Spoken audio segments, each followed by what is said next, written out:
സമാധാനീയനായ Madin academy chairman Sayyid Ibrahim Bukhari Sahib അവരുടെ,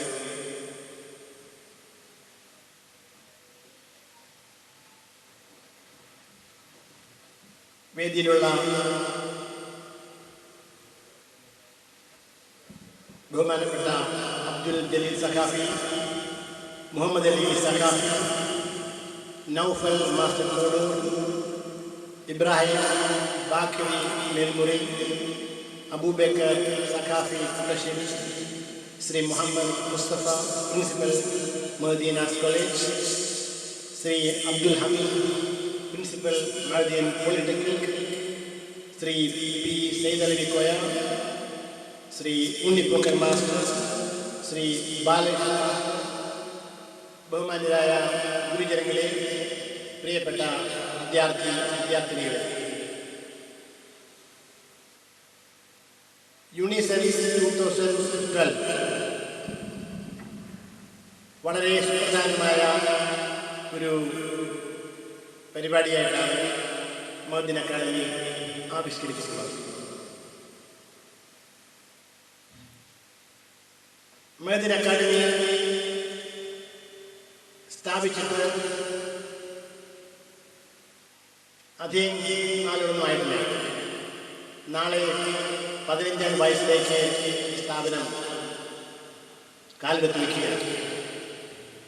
ഈ വേളയിലാണ് യൂണിസെൻസ് 2012 പേരിൽ ഇത്തരത്തിലുള്ള ഒരു വേദി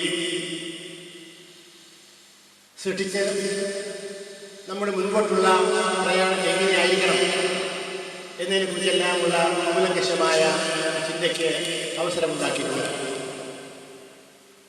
ഈ വേദിയിലേക്ക് എന്നെ ക്ഷണിച്ച ഇതിൻ്റെ ആദരണീയരായ ചെയർമാനെയും ഇതുമായിട്ട് ബന്ധപ്പെട്ട് പ്രവർത്തിക്കുന്ന മറ്റെല്ലാവരെയും ഞാൻ കൃത്യതാപൂർവ്വം ഈ അവസരത്തിൽ സ്മരിക്കുകയാണ്. എന്നെക്കുറിച്ച് ഇവിടെ സൂചിപ്പിച്ച നല്ല വാക്കുകൾക്ക് പ്രത്യേകം നന്ദി പറയുന്നു. ഇതെല്ലാം സർവേശ്വരൻ്റെ അനുഗ്രഹമായിട്ട് മാത്രമേ ഞാൻ കാണുന്നുള്ളൂ. മഹദീൻ അക്കാദമി മനോഹരമായ ഈ കുന്നിന് മുകളിലാണ് സ്ഥാപിക്കപ്പെട്ടിരിക്കുന്നത്. ചുറ്റും നോക്കിയാൽ പ്രകൃതി രമണീയമായ മരനിരകളും താഴ്വരകളും എത്ര കണ്ടാലും മതി വരാത്ത കാഴ്ചയാണ് നമുക്ക് കാഴ്ചവെക്കുന്നത്. ഇവിടെ താമസിക്കുവാനും പഠിക്കുവാനും സാധിക്കുന്ന വിദ്യാർത്ഥികളെയും ഈ സ്ഥാപനം ഏർപ്പെടുത്തിക്കാൻ ഭാഗ്യസിദ്ധിച്ച അധ്യാപകരെയും ഇതിൻ്റെ സ്ഥാപക വ്യക്തികളെയുമെല്ലാം ഞാൻ പ്രത്യേകം അനുമോദിക്കുകയും ഈ സൗഭാഗ്യത്തിന് സർവശക്തനായ അല്ലാഹുവിൽ നിന്നും നന്ദി പ്രകാശിപ്പിക്കണമെന്ന് ഞാൻ വിനീതമായി അപേക്ഷിക്കുകയും ചെയ്യുന്നു. മഹദീൻ അക്കാദമി വളരെ ചെറിയൊരു സ്ഥാപനമാണ്. 15 വർഷം മുമ്പ് സ്ഥാപിക്കുന്നത്. ഇന്നത് വളർന്നു വലുതായി 28ഓളം സ്ഥാപനങ്ങളും 14,800 വിദ്യാർത്ഥികളുള്ള വലിയൊരു സ്ഥാപനമായി മാറിക്കഴിഞ്ഞിരിക്കുന്നു. ഇതിൻ്റെ പ്രവർത്തനത്തിൻ്റെ അഭൂതപൂർവമായ ഈ വാർത്തയ്ക്ക് കാരണഭൂതനായി നമ്മുടെ മുമ്പിലുള്ളത് സയ്യിദ് ഇബ്രാഹിം ഖലീൽ ബുഖാരി അവർ എന്ന പണ്ഡിത ശ്രേഷ്ഠനാണ്. അദ്ദേഹത്തിൻ്റെ അർപ്പണ മഹോദരയുടെ പ്രവർത്തനവും നിസ്വാർത്ഥ സേവനമാണ് ഈ സ്ഥാപനത്തെ ഇത്രമാത്രം ബൃഹത്തായി സംവിധാനം ചെയ്യുവാനും വളർത്തിയെടുക്കുവാനും ഈ ചെറിയ കാലയളവിൽ സാധ്യമായി. ഞാൻ നോക്കുമ്പോൾ സയ്യിദ് ഇബ്രാഹിം ബുഖാരി സാഹിബ് ചെയ്ത അതേ ജോലി തന്നെയാണ് 137 വർഷം മുമ്പ് അലിഗഡ് യൂണിവേഴ്സിറ്റി സ്ഥാപിച്ച സർ സയ്യിദ് അഹമ്മദ് ഖാൻ ചെയ്തത്. ഈ രണ്ട് വ്യക്തികളും തമ്മിൽ വളരെയധികം സമാനതകളുണ്ട്. വിദ്യാഭ്യാസ രംഗത്ത് രാജ്യത്ത് സമൂലമായ മാറ്റമുണ്ടായാൽ മാത്രമേ രാജ്യത്ത് പുരോഗതിയും സാമ്പത്തികമായിട്ടുള്ള നേട്ടങ്ങൾ ഉണ്ടാക്കുവാൻ സാധിക്കുകയുള്ളൂ എന്നുള്ള വിശ്വാസത്തിൻ്റെ അടിസ്ഥാനത്തിലാണ് സർ സയ്യിദ് അഹമ്മദ് ഖാൻ അലിഗഡ് യൂണിവേഴ്സിറ്റിയുടെ വിത്ത് 137 വർഷത്തിന് മുമ്പ് അലിഗഡിൽ പാടിയത്. അതേ ലക്ഷ്യത്തോടെയാണ് ജനാബ് ഖലീൽ ബുഖാരി അവരും മാധ്യമ അക്കാദമി സ്ഥാപനത്തിലൂടെ ഇവിടെ നിരവധി വിദ്യാഭ്യാസ സ്ഥാപനങ്ങൾ പഠിപ്പിച്ചുകൊണ്ടിരിക്കുന്നത്. അദ്ദേഹത്തിന് എല്ലാവിധ ആശംസകളും ഞാൻ നേരുന്നു. ഈ ചുരുങ്ങിയ കാലയളവിൽ അദ്ദേഹം നേടിയെടുത്ത നേട്ടത്തിന് അദ്ദേഹത്തെ ഞാൻ അഭിനന്ദിക്കുകയും സർവേശ്വരന്റെ അനുഗ്രഹം തുടർന്നുണ്ടാകട്ടെ എന്ന് ആശംസിക്കുകയും ചെയ്തു. പ്രിയപ്പെട്ട അധ്യാപക വിദ്യാർത്ഥികളെ, രാജ്യത്തിന് മുൻബന്ധത്തെക്കാളും വിദ്യാഭ്യാസ മേഖലയ്ക്ക് ഗണ്യമായ പ്രാധാന്യം നൽകുന്ന ഒരു കാലഘട്ടത്തിലാണ്. ഇന്ത്യ സ്വതന്ത്രയാകുന്നതിന് മുമ്പ് രാജ്യത്ത് വളരെ കുറച്ച് സർവകലാശാലകൾ മാത്രമുണ്ടായിരുന്നു. ശ്രദ്ധേയമായ ആ കാലഘട്ടത്തിൽ ശ്രീ മദൻ മോഹൻ മാളവ്യ സ്ഥാപിച്ച ബനാറസ് യൂണിവേഴ്സിറ്റിയും സർ സയ്യിദ് അഹമ്മദ് ഖാൻ സ്ഥാപിച്ച അലിഗഡ് യൂണിവേഴ്സിറ്റിയായിരുന്നു. പിന്നീട് വിരലെണ്ണാവുന്നത്ര സർവകലാശാല മാത്രമേ മദ്രാസിലും ഹൈദരാബാദിലും അതുപോലെ ചില നഗരങ്ങളിൽ ഇന്ത്യയിലുണ്ടായിരുന്നു. 1947 ഇന്ത്യയുടെ ചരിത്രത്തിന് നിർണായകമായ വിഷയമാണെന്ന് ഞാൻ പറയാതെ നിങ്ങൾക്ക് എല്ലാവർക്കും അറിയാം. രാജ്യത്തെ സ്വതന്ത്ര ഭാരതത്തിന്റെ ആദ്യ പ്രധാനമന്ത്രിയായിട്ട് സ്ഥാനമേറ്റ പണ്ഡിറ്റ് ജവഹർലാൽ നെഹ്റു ആയിരുന്നു. പണ്ഡിറ്റ് ജവഹർലാൽ നെഹ്റുവിനെ കുറിച്ച് വിദ്യാർത്ഥികളെ പറയേണ്ടതില്ല. പാശ്ചാത്യ വിദ്യാഭ്യാസം നേടി അറിവും പാണ്ഡിത്യം നേടിയ ഒരു മഹനീയമായിരുന്നു പണ്ഡിറ്റ് ജവഹർലാൽ നെഹ്റു. അദ്ദേഹം സ്വന്തം മകൾക്ക് അയച്ച കത്തുകൾ വായിക്കാൻ മതിയാവും എത്രമാത്രം ആഴത്തിലുള്ള അറിവാണ് പണ്ഡിറ്റ് ജവഹർലാൽ നെഹ്റു ആ കാലത്ത് കരസ്ഥമാക്കിയത്. അദ്ദേഹത്തിന്റെ ബ്രിട്ടനിലെ വിദ്യാഭ്യാസ കാലഘട്ടവും അതിനുശേഷമുള്ള കാലഘട്ടമെല്ലാം നാം അവലോകനം ചെയ്യുകയാണെങ്കിൽ അദ്ദേഹം ഈ മഹത്തായ രാജ്യത്തിന്റെ ഭരണസാരഥ്യം നേടുന്നില്ല എന്നൊരു തയ്യാറെടുപ്പിലൂടെയുള്ള ഒരു തയ്യാറെടുപ്പാണ് അദ്ദേഹത്തിൽ നാം കാണുന്നത്. വളരെയധികം ആധുനികമായിട്ടുള്ള മാനസികാവസ്ഥ, ശാസ്ത്രത്തെയും സാങ്കേതിക വിദ്യയെയും ആദരിക്കുന്ന മനോഭാവം, രാജ്യത്തുള്ള വ്യത്യസ്തമായ സംസ്കാരങ്ങളെ ആദരിക്കുന്ന വ്യക്തിത്വം, രാജ്യത്തുള്ള എല്ലാ മതങ്ങളെയും ആദരിക്കുന്ന ഒരു വ്യക്തിത്വം, അങ്ങനെ ഒരു നവഭാരത സൃഷ്ടിയിലുള്ള ഭാരതത്തിന്റെ മുന്നോട്ടുള്ള പ്രയാണത്തിൽ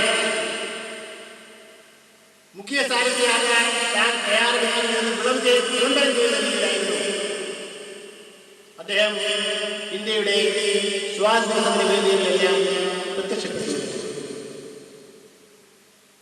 നിങ്ങൾക്കറിയാം, 1957 പ്രധാനമന്ത്രിയായിട്ട് പണ്ഡിറ്റ് നെഹ്റുവാണ് ഒരു നവഭാരതത്തിന് വേണ്ടിയുള്ള എല്ലാ അടിത്തറയും പാകിയത്. ഇന്ത്യ വിഭജനത്തിന് ശേഷം പാകിസ്ഥാൻ രാഷ്ട്രമുണ്ടായി. അതൊരു മതാധിഷ്ഠിത രാഷ്ട്രമായിരുന്നു. ഇന്ത്യയിലും ഒരു മതാധിഷ്ഠിത രാഷ്ട്രമെന്നുള്ള ആഗ്രഹം ധാരാളം ഉണ്ടായിരുന്നു. അതിനെല്ലാം പുനർനിർമ്മിച്ചുകൊണ്ട് രാജ്യത്തെ ജനാധിപത്യ സെക്യുലർ രാഷ്ട്രമായി പ്രഖ്യാപിക്കാനുള്ള ചരിത്രപരമായ ദൗത്യവും മിഷനും പണ്ഡിറ്റ് ജവഹർലാൽ നെഹ്റു ഉണ്ടായിരുന്നു എന്നുള്ളത് ഈ രാജ്യത്തെ സംബന്ധിച്ച് മഹത്തായ ഭാഗ്യമാണ്. ഇന്ന് നാം ജീവിക്കുന്ന ഭാരതം എല്ലാ ജനവിഭാഗങ്ങളെയും ഒരുപോലെ നടന്ന് യൂണിറ്റി ഡൈവേഴ്സിറ്റി എന്ന അടിസ്ഥാനത്തിൽ ജീവിക്കാൻ നിശ്ചയിക്കപ്പെട്ട ഒരു ജനവിഭാഗമാണ് ഇന്ത്യയിലുള്ള നാം എല്ലാവരും. ഇതേ പണ്ഡിറ്റ് ജവഹർലാൽ നെഹ്റുവാണ് രാജ്യത്തിന്റെ വിദ്യാഭ്യാസ പുരോഗതിക്ക് വേണ്ടിയുള്ള അടിത്തറവാക്കിയത്. രാജ്യത്ത് കൂടുതൽ സർവകലാശാലകൾ സ്ഥാപിക്കും. സർവകലാശാല വിദ്യാഭ്യാസത്തെ നയിക്കുന്നതിന് വേണ്ടി യൂണിവേഴ്സിറ്റീസ് ഗ്രാന്റ് കമ്മീഷൻ സ്ഥാപിച്ചു. ശാസ്ത്രശാസ്ത്രീയ വിദ്യയ്ക്ക് ആവശ്യമായിട്ടുള്ള മാനവശേഷി വികസിപ്പിച്ചെടുക്കുവാനായിട്ട് IIT സ്ഥാപിച്ചതും എല്ലാം അദ്ദേഹത്തിന്റെ കാലഘട്ടത്തിലായിരുന്നു. വിദ്യാഭ്യാസത്തിന് വേണ്ടി ആ കാലത്ത് ഗവൺമെന്റ് ഇൻവെസ്റ്റ്മെന്റ് ആണ് പിൽക്കാലത്ത് രാജ്യത്തെ പുരോഗതിയുടെ പാതയിലേക്ക് നയിക്കുവാൻ സഹായകമായത്. അറ്റോമിക് എനർജി കമ്മീഷൻ, CSIR, ഇങ്ങനെ രാജ്യത്തെ ശാസ്ത്ര സാങ്കേതിക വിദ്യയുടെ സഹായത്തോടുകൂടി മാത്രമേ പുരോഗതിയിലേക്ക് നയിക്കുവാൻ സാധിക്കുന്നുവെന്ന് വിശ്വസിച്ച ഒരു മഹനീയനായിരുന്നു പണ്ഡിറ്റ് നെഹ്റു. അദ്ദേഹത്തിന്റെ സുഹൃത്തുക്കൾ അക്കാലത്ത് രാജ്യത്തിലെ ഏറ്റവും വലിയ പ്രഗത്ഭരായ ശാസ്ത്രജ്ഞന്മാരും ടെക്നോക്രാറ്റ്സും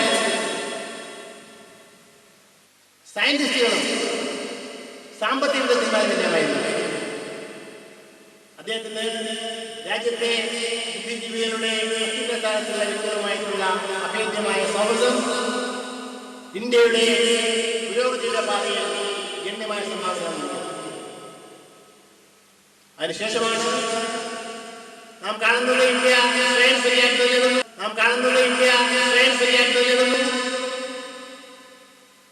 കാർഷിക മേഖലയിൽ നാം റെവല്യൂഷൻ നേടിയെടുത്തു. ശാസ്ത്ര സാങ്കേതിക മേഖലയിൽ നാം അഭൂതപൂർവമായ നേട്ടങ്ങൾ കൈവരിച്ചു. അറ്റോമിക് എനർജി കമ്മീഷന്റെ റിയാക്ടറുകൾ വൈദ്യുതി ഉത്പാദിപ്പിക്കുവാനും അറ്റോമിക് എനർജി സമാധാനത്തിന് വേണ്ടി ഉപയോഗിക്കാനുള്ള പുതിയ മാർഗങ്ങളാണ്. അതോടൊപ്പം നമ്മുടെ പ്രതിരോധാവശ്യത്തിന് വേണ്ടിയുള്ള ബോംബും നാം നിർമ്മിച്ചു. നമ്മുടെ സ്പേസ് റിസർച്ച് രാജ്യത്തെ എത്രമാത്രം പുരോഗതി നയിക്കുന്നത് പറയുന്നതില്ല. അങ്ങനെ സ്വാതന്ത്ര്യത്തിന് ശേഷമുള്ള അനന്തരകാലങ്ങളിൽ നാം എടുത്ത വ്യക്തമായ തീരുമാനങ്ങളുടെ ഫലമായിട്ടാണ് 50-40 വർഷം കഴിഞ്ഞപ്പോൾ ഇന്ത്യ സ്വയം പര്യാപ്തതയാണ്. ഈ നേട്ടങ്ങളുടെ കൂടെ തന്നെ കുറെ അധികം ആലസ്യം നമ്മുടെ നാടിനെ പിടികൂടിയുണ്ടായി. ഈ പുരോഗതി നേട്ടങ്ങൾ രാജ്യത്തുള്ള എല്ലാ മേഖലകളിലും നാം പരാജയപ്പെട്ടു. എല്ലാ വിഭാഗം ജനങ്ങളിലും നാം പരാജയപ്പെട്ടു. അതിൻ്റെ അസംതൃഷ്ടി രാജ്യമാസകലം പ്രകടമാവുകയും ചെയ്തതാണ്. അതിൻ്റെ എല്ലാം ഫലമായിട്ടാണ് സച്ചാർ കമ്മീഷന്റെ പേരിൽ ഒരു കമ്മീഷനെ നിയമിച്ച് രാജ്യത്തെ പിന്നോക്കം നിൽക്കുന്ന ന്യൂനപക്ഷ വിഭാഗക്കാരുടെ അവസ്ഥകളാണ് മനസ്സിലാക്കുവാൻ ഗവൺമെന്റ് നിർബന്ധിതമായത്. സച്ചാർ കമ്മീഷൻ റിപ്പോർട്ട് വന്നു. ആദ്യമായി മനസ്സിലാക്കുകയാണ് മൈനോറിറ്റീസ്, പ്രത്യേകിച്ച് മുസ്ലിം മൈനോറിറ്റീസ് രാജ്യത്തെ ഏറ്റവും പിന്നോക്കം നിൽക്കുന്ന ഒരു വിഭാഗമാണ് യാഥാർത്ഥ്യം. ഇന്ന് ആ യാഥാർത്ഥ്യം മനസ്സിലാക്കി അതിന്റെ പരിഹാരമായിട്ട് മുൻപോട്ട് കൊണ്ടുപോകാൻ ഗവൺമെന്റ് ശ്രമിച്ചുകൊണ്ടിരിക്കുകയാണ്. അതോടൊപ്പം തന്നെ 2005 ഇന്ത്യയുടെ വിദ്യാഭ്യാസ രംഗം പാടെ സംവിധാനം ചെയ്യുവാനായിട്ട് കമ്മീഷൻ നിയമിക്കുകയുണ്ടായി. ആ കമ്മീഷൻ നിങ്ങൾക്കറിയാമെന്ന വിശ്വാസം Sam Pitroda commission. Sam Pitroda ഒരു നോൺ റെസിഡൻസിനാണ്. അദ്ദേഹത്തെ ഇന്ത്യയിൽ ചെലുത്തി വെച്ചിട്ടാണ് അതിന് മുമ്പുള്ള രാജ്യത്തുണ്ടായിട്ടുള്ള റെവല്യൂഷന്റെ എല്ലാം അടിത്തറ സാധിച്ചത്. മൊബൈൽ കമ്മ്യൂണിക്കേഷൻ ടെക്നോളജിയുടെ വികാസം സാം പിട്രോഡയുടെ പ്രകാരമായിരുന്നു. ഇപ്പൊ രാജ്യത്തിന്റെ പുരോഗതിയിൽ നിർണായക ദിശയിലേക്ക് തിരിച്ചുവിടുവാൻ നമ്മുടെ ഗവൺമെന്റ് സഹായിച്ച പ്രതിഭാശാലിയായ അദ്ദേഹത്തിന്റെ അധ്യക്ഷതയിലാണ് നോളജ് കമ്മീഷൻ ഉണ്ടാക്കിയത്. എന്താണ് നോളജ് കമ്മീഷൻ? രാജ്യത്തെ വിദ്യാഭ്യാസ രംഗമാകെ പ്രൈമറി വിദ്യാഭ്യാസം മുതൽ ഉന്നത വിദ്യാഭ്യാസത്തിലുള്ള എല്ലാ മേഖലകളും വളർന്നു വരുന്ന ലോക സമ്പന്നതയ്ക്കും ലോകരാഷ്ട്രത്തിന്റെ ആവശ്യങ്ങൾക്കും അനുയോജ്യമായ രീതിയിൽ ഇന്ത്യയിലെ യുവാക്കളെ യുവതികളെയും ലോകോത്തര ജോലിയിലേക്കുവാൻ പ്രാപ്തമാക്കുന്ന വിദ്യാഭ്യാസ സമ്പ്രദായം രാജ്യത്തുണ്ടാകണമെന്നുമാണ് സാം പിട്രോഡ നൽകിയ നോളജ് കമ്മീഷൻ റിപ്പോർട്ടിൽ പറഞ്ഞിട്ടുള്ളത്. അതിന്റെ ഫലമായിട്ടാണ് നാം കഴിഞ്ഞ കുറെ വർഷമായി കാണുന്നു രാജ്യത്തെ കൂടുതൽ കേന്ദ്ര സർവകലാശാലകൾ, കൂടുതൽ IIT-കൾ, കൂടുതൽ പോളിടെക്നിക്കുകൾ, കൂടുതൽ IIMs എന്നിങ്ങനെ നിരവധി വിദ്യാഭ്യാസ സ്ഥാപനങ്ങൾ രാജ്യമെമ്പാടും തുടങ്ങിയിട്ടുണ്ട്. ഈ നോളജ് കമ്മീഷന്റെ ശുപാർശയുടെയും ചറ്റാർ കമ്മിറ്റിയുടെ റിപ്പോർട്ടിലുള്ള വിധത്തിലാണ് അലിഗർ മുസ്ലിം യൂണിവേഴ്സിറ്റിയും പുനഃസംവിധാനം ചെയ്യുവാൻ ഇളയ തോതിൽ ഞാൻ ശ്രമം നടത്തിയത്. അലിഗർ മുസ്ലിം യൂണിവേഴ്സിറ്റിയെ ഇന്ത്യയിൽ പരിചയപ്പെടുത്തേണ്ട ആവശ്യമില്ല. എന്റെ ബഹുമാന്യ ചെയർമാൻ സയ്യിദ് ഇബ്രാഹിം പറഞ്ഞു, 137 വർഷം മുമ്പാണ് ഈ യൂണിവേഴ്സിറ്റി സ്ഥാപിതമായത്. 1920 കേന്ദ്ര സർവകലാശാലയാണ് ബ്രിട്ടീഷുകാർ പ്രഖ്യാപിച്ചു. പരിപൂർണമായിട്ടും ഇന്ത്യ ഗവൺമെന്റിന്റെ സാമ്പത്തിക സപ്പോർട്ടാണ് സർവകലാശാലയുടെ നിലനിൽപ്പിനാധാരമായ കാരണം. അലിഗർ മുസ്ലിം സർവകലാശാലയെ ബനാറസ് യൂണിവേഴ്സിറ്റിയെയും ഇന്ത്യയുടെ ഭരണഘടനയിൽ ഇൻസ്റ്റിറ്റ്യൂഷൻസ് ഓഫ് നാഷണൽ ഇമ്പോർട്ടൻസ് പ്രത്യേക പദവി നൽകി ആദരിച്ചിട്ടുണ്ട്. അത്ര പ്രധാനപ്പെട്ട സ്ഥാപനമാണ് അലിഗർ മുസ്ലിം യൂണിവേഴ്സിറ്റിയിലെ വിദ്യാർത്ഥികൾ ഇന്ന് ലോകത്ത് 90 രാജ്യങ്ങളിൽ ഉന്നതമായ സ്ഥാനങ്ങളിൽ തൊഴിൽ ചെയ്ത് ജീവിക്കുകയാണ്. സ്വാതന്ത്ര്യ സമരത്തിന്റെ തീച്ചുളയിൽ 100 കണക്കിന് അലിഗർ വിദ്യാർത്ഥികൾ പങ്കെടുക്കുകയും അനേകം പേർ രക്തസാക്ഷികളായി മാറിയിരിക്കുന്നു. രാജ്യത്തിന്റെ സ്വാതന്ത്ര്യ സമ്പാദനത്തിലും അതിനുശേഷമുള്ള രാഷ്ട്ര നിർമ്മാണ പ്രവർത്തനങ്ങളുമെല്ലാം അലിഗറിലെ വിദ്യാർത്ഥികളുടെ സേവനം നിസ്തുലമാണ്, അഭിമാനകരമാണ്. പരിപൂർണമായിട്ടും സെക്കുലർ വിദ്യാഭ്യാസത്തിന്റെ അടിസ്ഥാനത്തിലാണ് അലിഗർ മുസ്ലിം യൂണിവേഴ്സിറ്റി പ്രവർത്തനം. ഇംഗ്ലീഷാണ് ഇതിന്റെ ഇൻസ്ട്രക്ഷൻ. രാജ്യത്തെ 22 സംസ്ഥാനങ്ങളിലുള്ള കുട്ടികൾ അവിടെ ഇപ്പോൾ പഠിക്കുന്നുണ്ട്. 20ഓളം പ്രാഥമിക വിദ്യാർത്ഥികളോടെ പഠിക്കുന്നുണ്ട്. എല്ലാ രീതിയിലും ദേശീയമായ ഒരു മഹത്തായ വിദ്യാഭ്യാസ സ്ഥാപനമാണ് അലിഗർ യൂണിവേഴ്സിറ്റി. അലിഗർ യൂണിവേഴ്സിറ്റി എന്താണ് എനിക്ക് ചെയ്യുവാൻ കഴിയുന്നത്? ഒരു അധ്യാപകർക്കെല്ലാം താല്പര്യമുള്ള വിഷയമായിരുന്നു. ഒരു യൂണിവേഴ്സിറ്റിയെ സംബന്ധിച്ച് അതിന്റെ മുഖ്യമായ ലക്ഷ്യം ക്വാളിറ്റി ആൻഡ് എക്സലൻസ് ബിൽഡപ്പ് ചെയ്യാനുള്ളതാണ്. പിന്നെ എന്താണ് രാജ്യത്തെ സർവകലാശാലകളിൽ ക്വാളിറ്റി ആൻഡ് എക്സലൻസ് ഇല്ലാതിരിക്കുന്നുള്ളത്? രാജ്യത്തുള്ള വിദ്യാഭ്യാസ മിനിസ്റ്റർമാരെല്ലാം അലട്ടുന്ന ചോദ്യമാണ്. ഈ ചോദ്യത്തിന് ഉത്തരം നൽകുക എന്നുള്ള മുഖ്യമായ ഉത്തരവാദിത്വം ഈ സ്ഥാപനങ്ങളിൽ ജോലി ചെയ്യുന്ന അധ്യാപകർക്കാണ് വിശ്വസിക്കുന്ന ഒരു അധ്യാപകനാണ്. ഞാനൊരു കുഗ്രാമത്തിലാണ് എൻ്റെ വരവ്. നാട്ടുമ്പുറത്തെ പ്രൈമറി സ്കൂളിൽ മലയാളം മീഡിയത്തിലാണ് ഞാൻ പഠിച്ചത്. ഇന്ന് ഞാൻ നാട്ടിലേക്ക് തുടങ്ങിയെത്തിയപ്പോൾ ഞാൻ പഠിച്ച പ്രൈമറി സ്കൂൾ കാണാനില്ല. പഠിച്ച ഹൈസ്കൂൾ വൊക്കേഷണൽ ഹൈസ്കൂളായി മാറിക്കഴിഞ്ഞു. അപ്പം അങ്ങനെ വളരെ പിന്നോക്കം നിൽക്കുന്ന ഒരു പ്രദേശത്തെ സ്കൂളിൽ പഠിച്ച് കോളേജ് വിദ്യാഭ്യാസം നടത്തി ആണ് എൻ്റെ വിദ്യാഭ്യാസ കാലഘട്ടത്തിൽ പൂർത്തിയാക്കിയത്. നിങ്ങൾ അധികം തന്നെ ഇങ്ങനെയുള്ള ബാക്ക്ഗ്രൗണ്ടിൽ വരികയാണ്. പക്ഷേ ഉന്നത വിദ്യാഭ്യാസത്തിനായി കോളേജിൽ കടന്നപ്പോൾ പഠനത്തിൽ കൂടുതൽ ഗൗരവമായ താല്പര്യമാണ് ജനിച്ചത്. പിന്നെ ഗവേഷണങ്ങൾ. ഈ ഗവേഷണ വിദ്യാർത്ഥി ആയ കാലത്താണ് വലിയ മാറ്റങ്ങൾ വിധേയമാകുന്നത്. ഓരോ കാര്യങ്ങളും ചെയ്യുക. ഇത് ഗവേഷണവും അധ്യാപകരും വിദ്യാർത്ഥികളെല്ലാം ഉണ്ടാകേണ്ട ഒന്നാണ്. എനിക്ക് ഓർമ്മയുണ്ട്, ആദ്യത്തെ ഗവേഷണ പ്രബന്ധം എഴുതി എൻ്റെ ഗുരുനാഥൻ എഴുതിയപ്പോൾ അദ്ദേഹം അത് തിരിച്ചു തന്നു.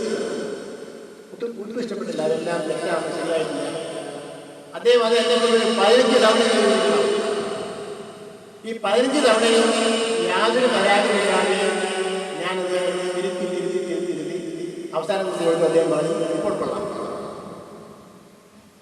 ഇത് ഒരു 6 കൊല്ലം 5 കൊല്ലത്തോളം നിരന്തരമായി എഴുത്ത് ഗവേഷണത്തിന്റെ ഗൈഡുമായിട്ടുള്ള ഇടപെടൽ. അപ്പൊ അദ്ദേഹം അതിൽ തന്നെയുള്ള ഒരു അധ്യാപകനായിരുന്നു. തെറ്റാണെന്ന് പറയുന്നത് ഒരിക്കലും വിമുഖത കാണിക്കാത്ത ഗുരുനാഥൻ, കർക്കശക്കാരനായ ഗുരുനാഥൻ. PhD thesis എഴുതുക എന്നുള്ളത് അദ്ദേഹത്തിന് വളരെ ദുർഘടമായിട്ടുള്ള ജോലിയായിരുന്നു. അദ്ദേഹത്തെ കുറിച്ച് വളരെ പേടിപ്പിക്കുന്ന കഥകളെല്ലാമാണ് സർവകലാശാലയിൽ ഞങ്ങൾക്ക് കേട്ടുപരിചയമുള്ളത്. തെറ്റും നിറഞ്ഞ പ്രബന്ധത്തെ അദ്ദേഹം വലിച്ചെറിയുമായിരുന്നു എന്നറിയുന്നത്. അത്രയ്ക്ക് ശുദ്ധിയുള്ള ഒരു അധ്യാപകനും കർക്കശക്കാരനുമായിരുന്നു എൻ്റെ പ്രധാനം. പക്ഷെ അത്രമാത്രം കർക്കശക്കാരൻ പോലും അധ്യാപകരുടെ ഭാഗത്തു നിന്ന് ഒരു ലെവൽ വരെയുള്ള കാർക്കശ്യം ആവശ്യമാണ്. വിദ്യാർത്ഥികളെ കൊണ്ട് നേരായി ജോലി ഒരു വാസന ഓരോ അധ്യാപകരും കാണേണ്ടതാണ്.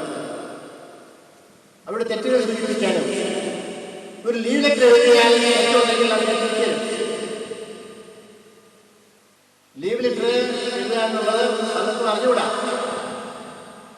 ലീവ് എഴുതിക്കൊണ്ട് തെറ്റുണ്ടെങ്കിൽ നമ്മളാണെങ്കിൽ കാണിച്ചു വയ്ക്കും.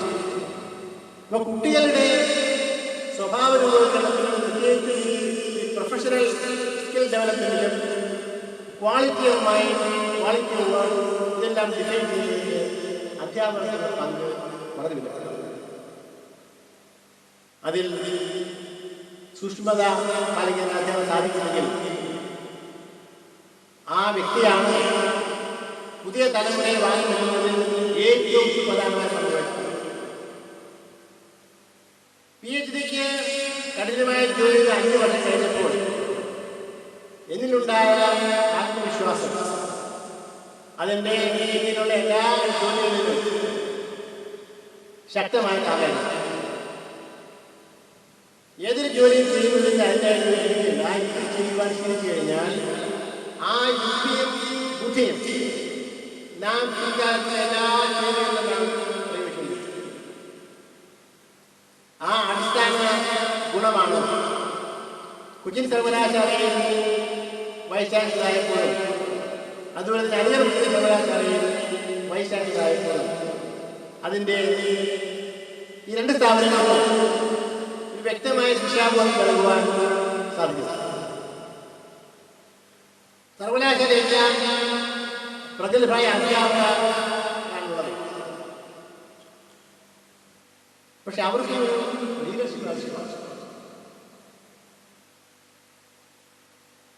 അവർക്ക് ഒരു ലീഡർഷിപ്പ് ആവശ്യമാണ്.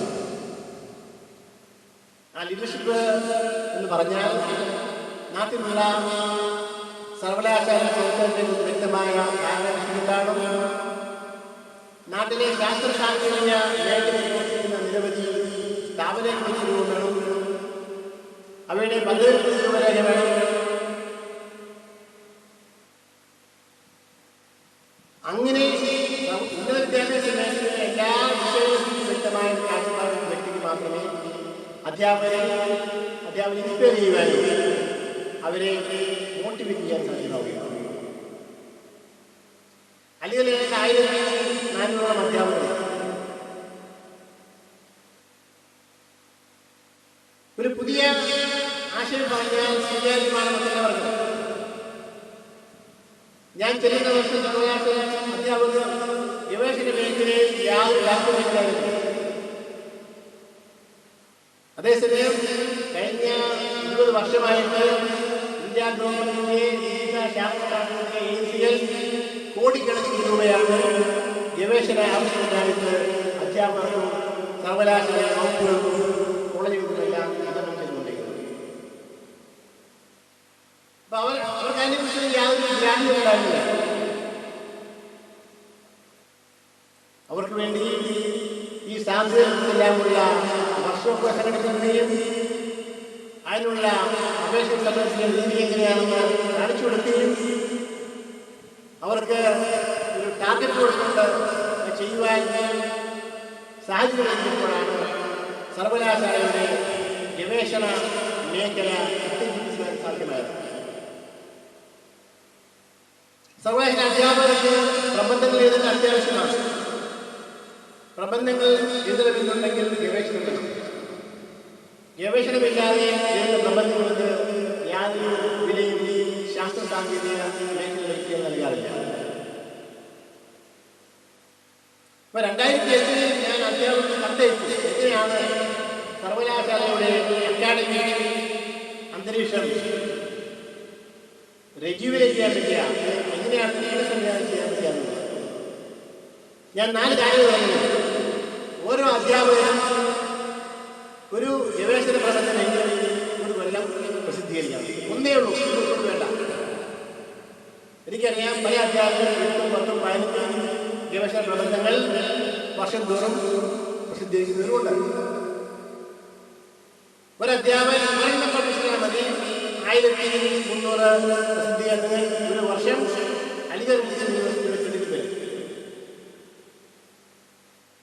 പിന്നെ 500 അധ്യാപകരും ഗവേഷണ പ്രോജക്റ്റുകൾ ഉണ്ടാക്കണം. 25 ലക്ഷം രൂപ കുറഞ്ഞത് ലഭ്യമായ താമസത്തിലുള്ള പ്രോജക്റ്റ് 20-50 ലക്ഷം വരെ ഉള്ള പ്രോജക്റ്റ് തയ്യാറാക്കി 500 അധ്യാപകർ പ്രോജക്റ്റുകൾ കഴിഞ്ഞാൽ 200 കോടി രൂപയോളം സർവകലാശാലയുടെ അധ്യാപകർക്ക്. ഈ പണം യൂണിവേഴ്സിറ്റിക്ക് വേണ്ട. ഈ കിട്ടുന്ന 200 കോടി രൂപ ഓരോ വ്യക്തിയുടെയും അദ്ദേഹം ജോലി ചെയ്യുന്ന ഡിപ്പാർട്ട്മെന്റിലെയും ഗവേഷണത്തിന് വേണ്ടി വിനിയോഗിക്കാവുന്നതാണ്. എല്ലാവർക്കും ലാഭിഷായിട്ട് ലഭ്യമായിരുന്നു. പിന്നെയുള്ളത് ഗവേഷണ വിദ്യാർത്ഥികൾ 3 മുതൽ 4 വർഷം കൊണ്ട് അല്ലെങ്കിൽ അങ്ങനെ നിയമമുണ്ടെങ്കിലും അത് കർശനമായി പാലിക്കുന്നില്ല. ഇപ്പൊ ഞാൻ ഉപദേശിച്ചു ഗവേഷണ വിദ്യാർത്ഥികളെല്ലാം ഞങ്ങളുടെ പ്രബന്ധങ്ങൾ 3 മുതൽ 4 വർഷം വരെയോ 5 വർഷം വരെയോ പ്രസിദ്ധീകരിപ്പിക്കണം. അതിനപ്പുറം ഒരു കാലാവധി കൊടുക്കുവാനുള്ള നിയമമില്ല. ആ നിയമം കർശനമായിട്ട് പാലിക്കണം എന്ന് മാത്രം സൂചിപ്പിച്ചുള്ളൂ. ആദ്യത്തെ വർഷം തന്നെ ഏതാണ്ട് 50ഓളം PhD നൽകിക്കൊണ്ടെന്ന് പറയും. ഒരു 1.5 കൊല്ലം കൊണ്ട് അത് 380ഓളം PhD വരെയായി. 1800ഓളം ഗവേഷണ വിദ്യാർത്ഥികൾ ഉള്ള ഒരു യൂണിവേഴ്സിറ്റി എല്ലാ വിഷയത്തിലും PhD-യുള്ള ഗവേഷണം നടക്കുന്നു. അങ്ങനെ ഗവേഷണത്തിലും പബ്ലിക്കേഷൻസിലും എല്ലാം അധ്യാപകരും വിദ്യാർത്ഥികളും കൂടി കാണിച്ച അർപ്പണബോധത്തോടെയുള്ള ശ്രമമായിരുന്നു അലിഗഡ് സർവകലാശാലയുടെ അക്കാഡമിക് മാറ്റ് വർദ്ധിപ്പിക്കുന്നത്. ഇവിടെ സ്വാഗതം സൂചിപ്പിച്ചു. സർവകലാശാല എന്ന് 5ാം സ്ഥാനത്തിരിക്കുകയാണ്.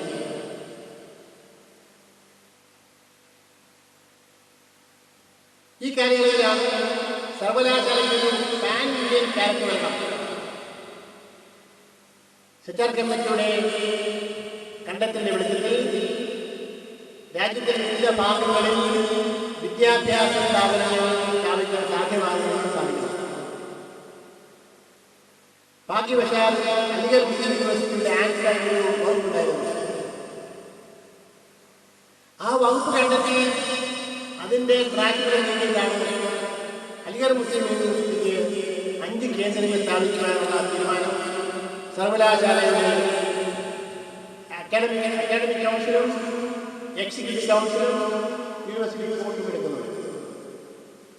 ആ ചരിത്രപരമായ തീരുമാനമാണ് മലപ്പുറത്തും മുർഷിദാബാദിലും കേന്ദ്രങ്ങൾ തുടങ്ങുവാൻ സഹായിച്ചത്, ബീഹാറിലെ തുടങ്ങുവാൻ സാഹചര്യം,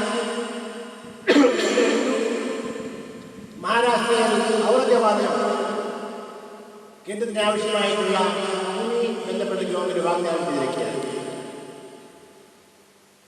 അപ്പൊ ഇത് രാജ്യവ്യാപകമായി ഉന്നത വിദ്യാഭ്യാസ രംഗത്ത് അലിഗഡ് മുസ്ലിം കാഴ്ചവെച്ച ഒരു പുതിയ വികസന ചരിത്രമാണ്. ഇത് ഒരാൾക്ക് മാത്രം കഴിവല്ലത്. കേന്ദ്ര സംസ്ഥാന ഗവൺമെന്റിന്റെ സഹകരണം, അലിഗഡ് മുസ്ലിം യൂണിവേഴ്സിറ്റിയുടെ എല്ലാ ഭരണവേദികളുടെയും സഹകരണം, ബംഗാളിലും കേരളത്തിലും ബീഹാറിലും മഹാരാഷ്ട്രയിലെല്ലാമുള്ള എല്ലാ വിഭാഗത്തിലുള്ള രാഷ്ട്രീയ നേതാക്കന്മാരുടെ സഹകരണവും ഇതെല്ലാം കൊണ്ടാണ് ഈ അലിഗഡ് മുസ്ലിം യൂണിവേഴ്സിറ്റി കേന്ദ്രങ്ങൾ ഇന്ന് രാജ്യത്ത് പല സംസ്ഥാനങ്ങളിൽ തുടങ്ങുവാൻ സാധിക്കും. മലപ്പുറം ജില്ലയുടെ പ്രാധാന്യം ഞാൻ അടിവരയിട്ട് പറയേണ്ടതില്ല. മലപ്പുറം ഇന്ത്യൻ ചരിത്രത്തിൽ സ്വർണ്ണത്താളുകളാൽ രക്തം വിധിച്ച ഒരു പ്രദേശമാണ്. ബ്രിട്ടീഷുകാരുടെ മല്ലിട്ട് മാപ്പിള ലഹള ഇന്ത്യയുടെ സ്വാതന്ത്ര്യ നേതൃത്വത്തിൽ തങ്കലിപികളാൽ എഴുതപ്പെടുന്ന ഒരു സംഭവമാണ്. രാജ്യത്തെ മുസ്ലിങ്ങൾ ഏറ്റവും കൂടുതൽ തിങ്ങിപ്പാർക്കുന്ന ഒരു പ്രദേശമാണ്. എല്ലാ ജാതി മനുഷ്യരുമായും ഇത്രമാത്രം സൗഹൃദത്തോടെ ജീവിക്കുന്ന ഒരു പ്രദേശം നമുക്ക് വിരളമായ സൗഹൃദമാണ്. ഇത്രമാത്രം സൗഹൃദം പരമ്പരാഗതമായിട്ട് ഹിന്ദു മുസ്ലിം ഐക്യവും മറ്റ് താഴ്ന്ന ജാതിക്കാർ മേൽജാതിക്കാരുടെയും വ്യത്യാസം വെച്ചാതെ വളരെയധികം ജീവിക്കുന്ന ഒരു പ്രദേശമാണ് മലപ്പുറം. എല്ലാ രീതിയിലും മലപ്പുറത്തിന്റെ അർഹമായ സ്ഥാനം അലിഗഡിന്റെ കേന്ദ്രം സൗത്ത് ഇന്ത്യയിലുണ്ടെങ്കിൽ അത് മലപ്പുറത്തായിരിക്കണമെന്ന് തീരുമാനമെടുക്കുവാനുള്ള പ്രചോദനം ഈ ഒരു ചരിത്രപരമായിട്ടുള്ള പ്രസക്തിയാണ്. ഇന്ന് അലിഗഡ് മുസ്ലിം യൂണിവേഴ്സിറ്റിയുടെ മലപ്പുറം സെന്റർ സ്ഥാപിച്ചത് വഴി മലപ്പുറം ഇന്ന് ലോക ഉന്നത വിദ്യാഭ്യാസ ഭൂപടത്തിൽ സുപ്രധാനമായ സ്ഥാനം എഴുതി ചേർത്തിരിക്കുകയാണ്. ഈ കേന്ദ്രത്തിലെ വികാസം 1700 കോടി രൂപയുടെ വികസന പദ്ധതിയാണ് വരുന്ന 8 വർഷം, അതായത് 2020 അലിഗഡ് മുസ്ലിം യൂണിവേഴ്സിറ്റിയുടെ പെരിന്തൽമണ്ണ സെൻട്രൽ ചെലവാക്കാൻ ഉദ്ദേശിക്കുന്നത്. 1300 കോടി രൂപയാണ് പശ്ചിമ ബംഗാളിലെ മുർഷിദാബാദിലുള്ള അലിഗഡ് സെന്ററിന് വേണ്ടി പ്ലാൻ ചെയ്തിട്ടുള്ളത്. ഇതേ തുകയായിരിക്കും കിഷൻഗഞ്ചിലും ഔറംഗാബാദിലും വിഭാവനം ചെയ്യുക. ഇപ്പൊ ഇത്രമാത്രം മൂലധന നിക്ഷേപമുള്ള ഒരു വൻപിച്ച വിദ്യാഭ്യാസ സമുച്ചയം മലപ്പുറത്ത് വരുന്നു എന്നുള്ളത് ചരിത്രപരമായി വളരെയധികം പ്രധാനമാണ്. ഈ നാട്ടിലെ വിദ്യാഭ്യാസ പുരോഗതിക്ക് വേണ്ടി നാടിന്റെ മൊത്തത്തിലുള്ള പുരോഗതിക്ക് വേണ്ടി അലിഗഡ് യൂണിവേഴ്സിറ്റി മലപ്പുറത്ത് നൽകാൻ പോയ സംഭാവന ഗണ്യമായി അതുപോലുള്ള മഹത്തായ സംരംഭമാണ് ഈ മഹദീൻ അക്കാദമി. ഈ സ്ഥാപനം 15 വർഷം തുടങ്ങി ഇന്ന് 28ഓളം സ്ഥാപനങ്ങളുമായി നിർമ്മിക്കുകയാണ്. ഈ സ്ഥാപനവും ഒരു യൂണിവേഴ്സിറ്റിയാണ്. ഒരു യൂണിവേഴ്സിറ്റി ആകുന്നതിന് വേണ്ടിയുള്ള വിത്ത് ഇവിടെ വാങ്ങിക്കഴിഞ്ഞു. അത് തഴച്ച് വളർന്നുകൊണ്ടിരിക്കുകയാണ്. അതുകൊണ്ട് ബഹുമാനപ്പെട്ട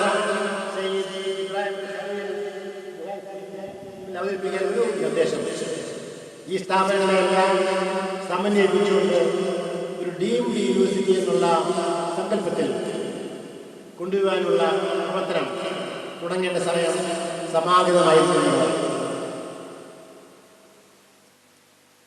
ഏതാണ്ട് 10 ക്യാമ്പസിൽ ഇരുപത്തെട്ടോളം സ്ഥാപനങ്ങളുള്ള വളരെ കുറച്ച് ഏജൻസികൾ മാത്രമേ കേരളത്തിലുള്ളൂ. ഞാൻ ഈ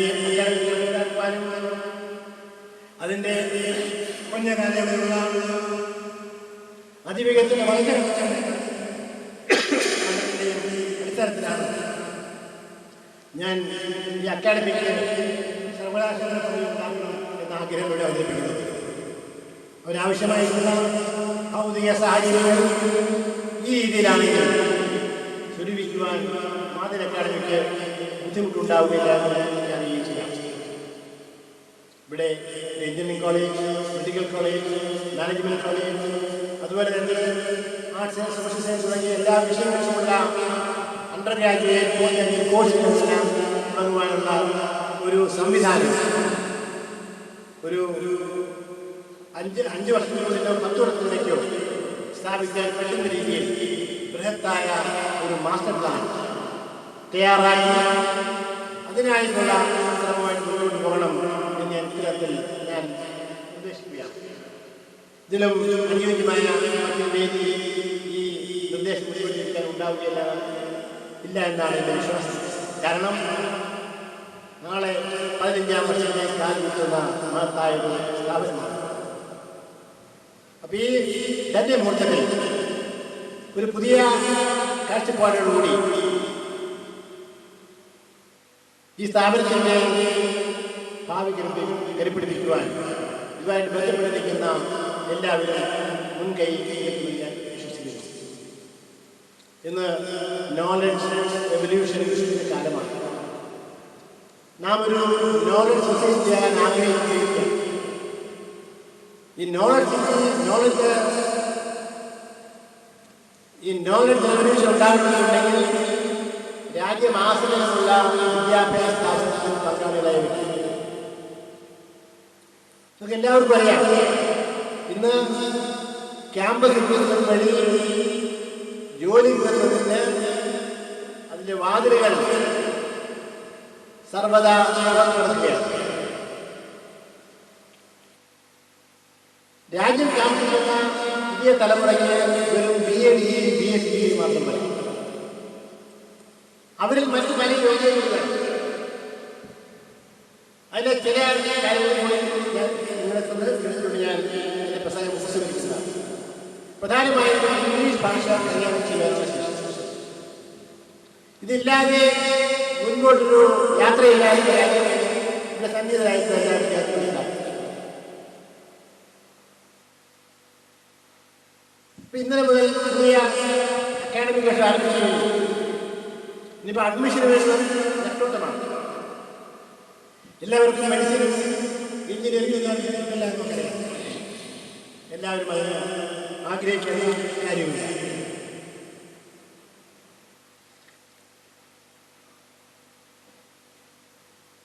എൻ്റെ അഭ്യർത്ഥന 7 കോഴ്സിന് ഉപയോഗിക്കുന്നില്ല. അഡ്മിഷൻ കിട്ടുന്ന കോഴ്സിന് പഠിക്കുക. പഠിക്കുന്ന കോഴ്സ് സഗൗരവം പഠിക്കണം.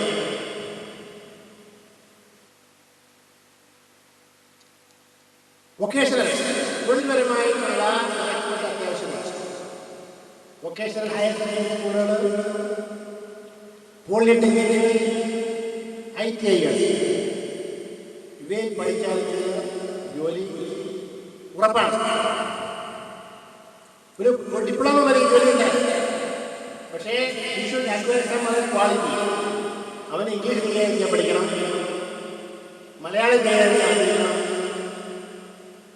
എല്ലാവർക്കും വേണ്ട യോഗ്യത ഏത് വിഭാഗം വ്യക്തികൾ വന്നാലും അവരുടെ എല്ലാം സാഹചര്യത്തിൽ ജോലി ചെയ്യുവാനുള്ള ഒരു വർക്ക് കൾച്ചർ. സോ ഏത് രാജ്യത്തായാലും വ്യത്യസ്ത ജനവിഭാഗങ്ങളിലുള്ള ആളുകൾ, വ്യത്യസ്ത ജാതിമതപ്പെട്ടവരും വ്യത്യസ്ത ഭാഷ സംസാരിക്കുന്നവരും വ്യത്യസ്ത നാട്ടുകാരുമെല്ലാം ഒത്തുകൂടുന്ന വേദിയിൽ പോലും സന്തോഷത്തോടെ ജോലി ചെയ്യുവാനുള്ള ഒരു മനസ്സ് അതൊരു വലിയ ആശയമാണ്. ഇന്നുള്ള കമ്പനികളെല്ലാം നമുക്കറിയാം, ഈ ശുപാർശ ജോലിക്ക് വേണ്ടി ശുപാർശ വേണ്ടാൽ പണവും വേണ്ട, നിങ്ങളുടെ ബ്രെയിൻ മാത്രം മതി. ഒരു കോളേജിൽ ചെലവഴിക്കുന്ന കാലഘട്ടം യഥാർത്ഥമായ രീതിയിൽ ചെലവഴിക്കുകയാണെങ്കിൽ പഠിക്കേണ്ട വിഷയങ്ങൾ തറവായി പഠിച്ചേ മതിയാവും. 12ാം ക്ലാസ് പാസ്സായ ആ ലെവൽ പഠിക്കുന്ന എല്ലാ വിഷയങ്ങളും തറവായി അറിയണം. ഈ അറിവിന്റെ മുന്നിൽ യാതൊരു ഷോർട്ട്കട്ടുമില്ല. അതിനുശേഷമേ സ്കില്ല് വരുന്നുള്ളൂ. അറിവും സ്കില്ലും പിന്നെ സ്വന്തമായ വ്യക്തിത്വമാണ് നിങ്ങളുടെ ഭാവിയിൽ കണ്ടുപിടിക്കുന്നതിൽ നിങ്ങളെ ഗണ്യമായി സഹായിക്കാൻ പോകുന്നത്. ഈ നോളജ് റെവല്യൂഷൻ ഉണ്ടാക്കുവാൻ വെമ്പൽ കൊണ്ട് ശ്രമിച്ചുകൊണ്ടിരിക്കുന്ന നമ്മുടെ രാജ്യത്തെ വിദ്യാഭ്യാസ സ്ഥാപനങ്ങളും ഗവൺമെന്റുകളും ആഗ്രഹിക്കുന്നത് പോലെ പുതിയ തലമുറയിൽ ഈ നവലോക സൃഷ്ടിക്ക് വേണ്ടിയുള്ള ഈ യോഗ്യതകളെല്ലാം സൃഷ്ടിക്കുവാൻ ബദ്ധശ്രദ്ധരായി അധ്യാപകർ ശ്രമിക്കണം. അധ്യാപകർ വിദ്യാർത്ഥികളും ഒത്തുചേർന്നുള്ള സമഗ്രമായ സമീപനമാണ് നാം സ്വപ്നം കാണുന്ന ഒരു പുതിയ ഇന്ത്യയുടെ അത്യന്താപേക്ഷിതം. മാതിരിലെ വിദ്യാർത്ഥികളും അധ്യാപകരും ആ ലക്ഷ്യ സാക്ഷാത്കാരത്തിന് വേണ്ടി